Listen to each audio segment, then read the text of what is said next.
ناظرین، یہ 1960 کی دہائی کا واقعہ ہے۔ وقت کے مشہور مورخ ٹائن بی پاکستان کے دورے پر تشریف لائے ہوئے تھے۔ ٹائن بی دنیا کے ان گنے چنے مورخوں میں سے تھے جنہوں نے قوموں، تہذیبوں اور ملکوں کے عروج و زوال پر تفصیل سے بحث کی ہے۔ دنیا میں اب تک 24 نامور تہذیبوں نے جنم لیا ہے، اور ٹائن بی نے اپنی کتاب A Study of History میں ان 24 تہذیبوں کے عروج و زوال کا تجزیہ پیش کیا ہے۔ ناظرین، آگے بڑھنے سے قبل ہمارے چینل کو لائک اور سبسکرائب کیجیے۔ ہمیں یقین ہے کہ آپ کا یہ فیصلہ سوشل میڈیا کی سنسنی خیزی اور ہیجان انگیزی کے برعکس سنجیدہ پروگرامز اور خیر کو پھیلانے میں معاون ہوگا۔ شکریہ۔ ٹائن بی پاکستان تشریف لائے تو حکومت کی طرف سے انہیں بھرپور پروٹوکول دیا گیا۔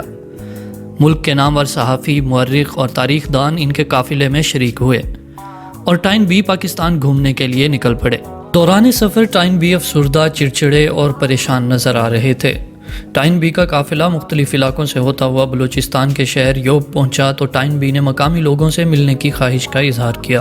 ٹائن بی کی خواہش پر ایک پولیٹیکل ایجنٹ سے ان کی ملاقات کروائی گئی۔ ٹائن بی نے چھوٹتے ہی پوچھا، کیا یہاں لڑکیوں کا کوئی سکول ہے؟ مقامی افراد نے تصدیق کی تو ٹائن بی نے کہا، میں یہ سکول وزٹ کرنا چاہتا ہوں۔ اگلے دن ٹائن بی لڑکیوں کے سکول پہنچ گئے۔ کلاس روم میں انگریزی کا لیکچر چل رہا تھا۔ ادھر ادھر کی باتوں کے بعد ٹائن بی نے پوچھا، کیا یہاں خالص پختون نسل کی بچیاں بھی زیر تعلیم ہیں؟ جواب دیا گیا، جی ہاں۔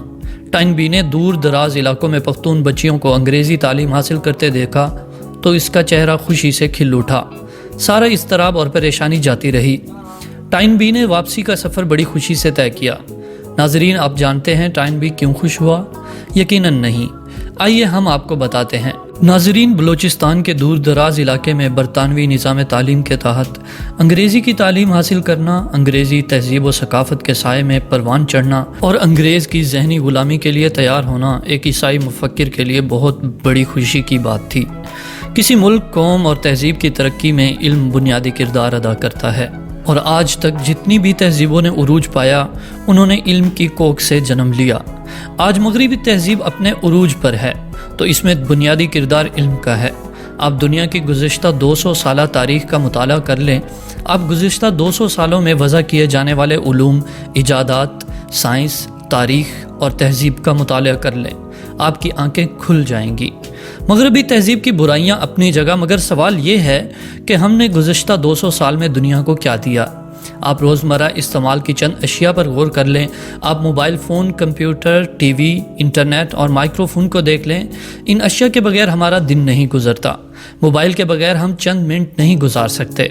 کمپیوٹر کے بغیر ہمارا سماجی نظام درہم برہم ہو جاتا ہے۔ ٹی وی کے بغیر ہماری صبحیں اور شامیں نہیں گزرتی۔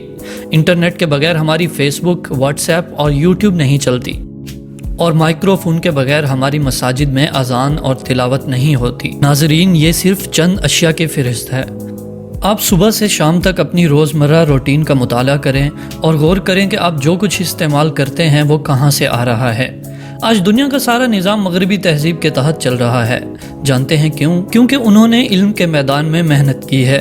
انہوں نے دنیا کو علم دیا ہے، نئی ایجادات دی ہیں، دنیا کو زندگی کی جدید سہولتوں سے آراستہ کیا ہے، میڈیکل کی دنیا میں انقلاب برپا کیا ہے، گھنٹوں کا سفر منٹوں میں طے کرنے کے لیے ٹرانسپورٹ کے جدید ذرائع دیے ہیں، ہزاروں میل دور بیٹھے افراد کو باہم ملا دیا ہے۔ انہوں نے دنیا کو کمپیوٹر، انٹرنیٹ اور ٹی وی دیا ہے، دنیا کو نئے علوم سے روشناس کرایا ہے، سائنسی علوم کی نئی شاخیں قائم کی ہیں، اور ہمارے آباء و اجداد کا وہ علمی ورثہ جسے ہم نے چھوڑ دیا تھا اس کو انہوں نے آگے بڑھایا ہے۔ آج انہیں حق ہے کہ وہ دنیا کو اپنی مرضی سے چلائیں۔ وہ مشرقی تیمور کو الگ کر کے عیسائی ریاست بنا دیں اور کشمیر مودی کے حوالے کر دیں۔ انہیں حق ہے وہ اسرائیل کو تسلیم کریں اور فلسطین کو نقشے سے مٹا دیں۔ انہیں حق ہے وہ ہمیں FATF کے شکنجے میں کسیں اور ہندوستان کو نظر انداز کر دیں۔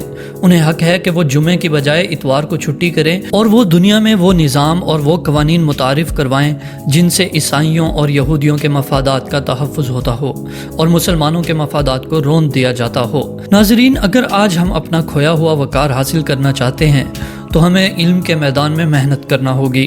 ہماری نوجوان نسل کو آگے بڑھ کر اپنا کردار ادا کرنا ہوگا۔ اب صرف احتجاج سے بات نہیں بنے گی، ہمیں آگے بڑھ کر عملی میدان میں قدم رکھنا ہوگا اور امت کی نشاط ثانیہ کے لیے کردار ادا کرنا ہوگا۔ ناظرین، ہمارے چینل کو لائک اور سبسکرائب کیجیے۔ ہمیں یقین ہے کہ آپ کا یہ فیصلہ سوشل میڈیا کی سنسنی خیزی اور ہیجان انگیزی کے برعکس سنجیدہ پروگرامز اور خیر کو پھیلانے میں معاون ہوگا۔ شکریہ۔